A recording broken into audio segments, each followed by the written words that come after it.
Good evening friends, welcome to channel. நான் உங்கள் திவாகர் சுந்தரராஜன். முதல்ல டிஸ்கிளைமரை பார்த்துடலாம், அதுக்கப்புறம் ட்ரேடிங்கை பார்ப்போம். இன்றைக்கி 19/2/26 வியாழக்கிழமை. இன்றைக்கி யார் மார்க்கெட் கண்ட்ரோல் பண்ணா அப்படின்னா எல்லாருக்குமே தெரியும். இப்போ செல்லர்ஸ் தான் ஃபுல் கண்ட்ரோல் வச்சுட்டு கிட்டத்தட்ட 400 பாயிண்ட் கீழே கொடுத்துட்டாங்க.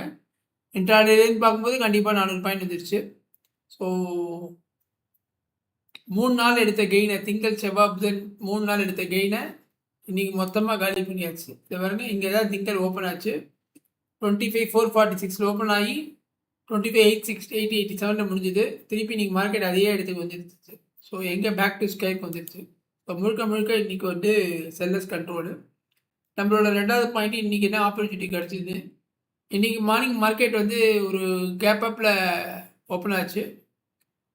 ஸோ இதான் நேற்று க்ளோஸ் ஆனது. இங்கே கேப் அப். நம்ம கேப் அப்னா என்ன பண்ணுவோம், ஒன்று ரெசிஸ்டன்ஸ் போகணும், இல்லை சப்போர்ட்டுக்கு வரணும், அதுக்கப்புறம் தான் நமக்கு என்ட்ரி. ஸோ இந்த இடத்துல வந்து எடுப்போம்னு பார்த்தோம். மார்க்கெட் வந்து நமக்கு ஒரு பையிங் ப்ரெஷர் இருந்தாலும் நமக்கு வந்து ஒரு ப்ரைஸ் ஆக்ஷன் சிக்னல் கொடுக்கல. ஸோ மார்க்கெட் இங்கே வந்துடுது. இங்கே வந்து ஒரு நல்ல ஸ்ட்ராங் பையர் கொடுத்தது. இது கண்டிப்பாக எல்லோரும் எடுத்து ட்ராப்பில் மாட்டிருக்கலாம். ஆனால் இது வந்து இந்த தூரம் வந்ததுக்கு ஒரு ப்ராஃபிட் புக்கிங் கேண்டில் தான். பட் நிறைய பேர் வந்து இதை வந்து ஸ்ட்ராங் பையர், செல்லரை பையர் வின் பண்ணிட்டான்னு சொல்லிட்டு ட்ரேட் எடுத்துருக்கலாம். எடுத்துருந்தா ஸ்டாப்பில் ஃபிட்டா. ஸோ எகெயின் மார்க்கெட் இங்கே கன்ஃபார்ம் ஆகி ரீடெஸ்ட் எடுத்து மார்க்கெட் கீழே வந்துடுச்சு. ஸோ இந்த இடத்துல 10-15 கேண்டில் மார்க்கெட் பேரிஷ் கன்ஃபார்ம் ஆகிடுது. ஸோ அங்கே நம்ம புட் ஆப்ஷன் எடுத்துருக்கலாம். நான் அங்கே தான் எடுத்தேன். டார்கெட் இதுதான், இதுக்கு மேலே கிடையாது. ஆனால் அதுக்கப்புறம் மார்க்கெட் திருப்பி கீழே வந்து திருப்பி கீழே வந்து கடைசி கீழே வந்துடுச்சு. ஸோ இதெல்லாம் ட்ரேடிங் பண்ணுறவங்க பண்ணியிருக்கலாம். எனக்கு தெரிஞ்சு இந்த கேண்டில் ஸ்ட்ராங்கான கேண்டில். ஸோ ஸ்டாப் லாஸ் கம்மி, டார்கெட் அதிகம். கண்டிப்பாக ஒரு 25 பாயிண்ட் கன்ஃபார்மாக எடுத்துருக்கலாம். இதுதான் இன்றைக்கி கிடைச்ச ட்ரேடு. நாளைக்கு எப்படி இருக்குன்றதை பார்ப்போம். நாளைக்கு நம்மளோட அடுத்து வந்து ஸ்ட்ரென்த் அண்ட் வீக்னஸ். ஸோ மற்ற இதெல்லாம் எப்படி இருக்குன்னு பார்த்துருவோம்.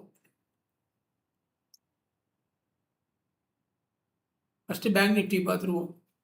நிஃப்டியை பொறுத்த வரைக்கும் நாளைக்கு வந்து ஃபுல் செல்லிங் கேண்டில் தான். பேங்க் நிஃப்டி இன்றைக்கி எல்லா இண்டெக்ஸுமே அடி வாங்கிடுது. பேங்க் நிஃப்டி கிட்டத்தட்ட 800 லெவல்ஸ். பேங்க் நிஃப்டியும் பார்த்தீங்கன்னா அதே தான். எங்கே போச்சோ அங்கே தான் வந்து மார்க்கெட் 3 நாள் எங்கே ஆச்சோ அது பாருங்கள். இது மண்டே ஸ்டார்டிங், அங்கேயே இவ்வளோ தூரம் போயிட்டு திருப்பி இங்கே வந்துச்சு. இன்னும் இவ்வளோ தூரம் இறங்கலை. இதில் சப்போர்ட் எடுத்து மார்க்கெட் மேலே போகணும் பேங்க் நிஃப்டியை பொறுத்த வரைக்கும். அண்டு அடுத்தது மிட் கேப் பார்த்தீங்கன்னா, மிட் கேப் அதோட கீழே இறங்கியிருக்கு. மண்டே இங்கே தான் ஸ்டார்ட் ஆச்சு, அதோட கீழே இறங்கியிருக்கு. இன்னும் வீக் ஆகிருக்கு. ஏன்னா 2% ட்ராப்பு. ஸ்மால் கேப் அதே மாதிரி எல்லாமே அந்தந்த இடத்துல வந்து நிற்குது. கோல்டு ஃப்ளாட், ஒன்றும் இல்லை இப்போ சித்திக்கு. அடுத்து சில்வர் மைனஸில் போகுது. இந்தியா விக்ஸ் இன்க்ரீஸ் ஆகிட்டு. இதுதான் காரணம் இன்றைக்கி மார்க்கெட் இறங்கினதுக்கு. ஜியோ பொலிட்டிக்கல் டென்ஷன் தான் மார்க்கெட் இறங்கியிருக்கு. US டாலர் பார்த்தீங்கன்னா 91.16 மேலே போயிடுச்சு. ஸோ இதெல்லாம் தான் இன்றைக்கி வந்து நம்ம மார்க்கெட் கீழே வந்ததுக்கு காரணம். இப்போ ஸ்மார்ட் மணி பொசிஷன் எங்கே இருக்குதுன்னு பார்த்துருவோம். நம்மளோட 4th point smart money position. Smart money position பார்த்தா மார்க்கெட் வந்து இப்போ 25,454 இருக்குது. ரெசிஸ்டன்ஸ் பார்த்தீங்கன்னா 25,600 வரிசையாக இருக்குது. சப்போர்ட் பார்த்தீங்கன்னா இமீடியட் சப்போர்ட் 25,400, ஆனால் மேஜர் சப்போர்ட் 25,000. ஸோ மார்க்கெட் வந்து நம்ம ஆக்சுவலாக நம்ம சொல்லியிருக்கோம் 25,500லேருந்து 26,000 போகும் இந்த வீக்லி மந்த் எக்ஸ்பெரி சொல்லியிருக்கோம். ஆனால் இப்பயே 500 உடச்சிச்சு. எப்படி இருக்குன்னு பார்ப்போம். அண்டு நெக்ஸ்ட் பாயிண்ட் வந்து டெக்னிக்கல் பேட்டில்ஸ். நம்மளோட டெக்னிக்கல் சப்போர்ட் எப்படி இருக்குன்றதை பார்ப்போம். இப்போ நேற்று சொன்னால் போய் தான் இந்த இடத்துல நிற்கிறோம். நம்ம ரொம்ப க்ரூஷியல் பொசிஷன் நிற்கிறோம். ஸோ இந்த 25,394 இந்த ரேஞ்சை உடச்சிச்சுன்னா மார்க்கெட் வந்து இதுக்கு முன்னாடி பார்த்தீங்கன்னா இங்கே மார்க்கெட் முடிஞ்சு இங்கேருந்து ஒரு 1,200 கேப் அப்பில் போச்சு. இது US ட்ரேட் கன்ஃபார்ம் ஆனேன். ஸோ இந்த கேப்பை உங்களுக்கு இன்னும் ஃபில்அப் பண்ணல. மார்க்கெட் வந்து இப்படி வந்து இங்கே வந்து இந்த இடத்துல வந்து நிற்குது. இப்போ இந்த கேப் இருக்குது பார்த்தீங்கன்னா, இந்த கேப்பை வந்து சப்போஸ் நாளைக்கு மார்க்கெட் கீழே வந்துன்னா இது வரைக்கும் வரத்துக்கு வாய்ப்பு இருக்குது. ஆல்மோஸ்ட் 25,000 வரைக்கும் வரத்துக்கு வாய்ப்பு இருக்குது. இந்த கேப்பை பெண்டிங் வச்சுருக்கு. கேப் ஃபில்அப் பண்ணணும்னு கட்டாயம் கிடையாது. கீழே இறங்கிச்சுன்னா there maybe a chance to fall till this. ஒரு சான்ஸ் இருக்குது, ப்ராபபிலிட்டி இருக்குது. அதர்வைஸ் இந்த சப்போர்ட் எடுத்து மார்க்கெட் மேலே போகிறதுக்கு வாய்ப்பு இருக்குது. பார்ப்போம் எப்படி போகுதுன்றதை பார்ப்போம். ஸோ நாளைக்கு என்ன ஆப்பர்ச்சுனிட்டி அப்படின்னு பார்த்தீங்கன்னா 5 மினிட்ஸில் பார்ப்போம் நம்ம.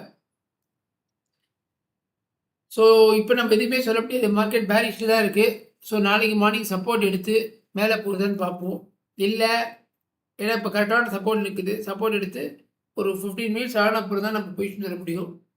இன்றைக்கி சென்செக்ஸ் எக்ஸ்பைரி, அதனால் மார்க்கெட் கீழே எடுத்துருக்கலாம். நாளைக்கு மேலே போகிறதுக்கு வாய்ப்பு இருக்குது. ஸோ இந்த சப்போர்ட் எடுத்து மார்க்கெட் மேலே போகணுன்னா ஒரு 15 மினிட்ஸ் வெயிட் பண்ணி சஸ்டெயின் ஆச்சுன்னா நம்ம கால் சைடு போவோம். அப்படி இல்லை டவுன் சைடு ஆச்சு அப்படின்னா இந்த கேப் ஃபில்அப் பண்ணுறதுக்கு பாசிபிலிட்டி அதிகம். ஒரு ரீடெஸ்ட்டில் நம்ம புட் ஆப்ஷன் போவோம். ஸோ இதான் ஸ்டேட்டஸ். நம்ம எஃப்ஐ டேட்டா வந்து நம்ம டெலிகிராம் குரூப்பில் போடுறோம், அதை பார்த்துக்கோங்க. ஸோ ஐ திங்க் எல்லா டீட்டெயில்ஸும் கொடுத்துட்டோம். இந்த வீடியோ உங்களுக்கு யூஸ்ஃபுல்லாக இருக்கும்னு நினைக்கிறேன். பிடிச்சிருந்தா லைக் பண்ணுங்கள், ஷேர் பண்ணுங்கள். சேனலில் சப்ஸ்கிரைப் பண்ணாதவங்க மறக்காமல் சப்ஸ்கிரைப் பண்ணுங்கள், கமெண்ட் சப்போர்ட் பண்ணுங்கள்.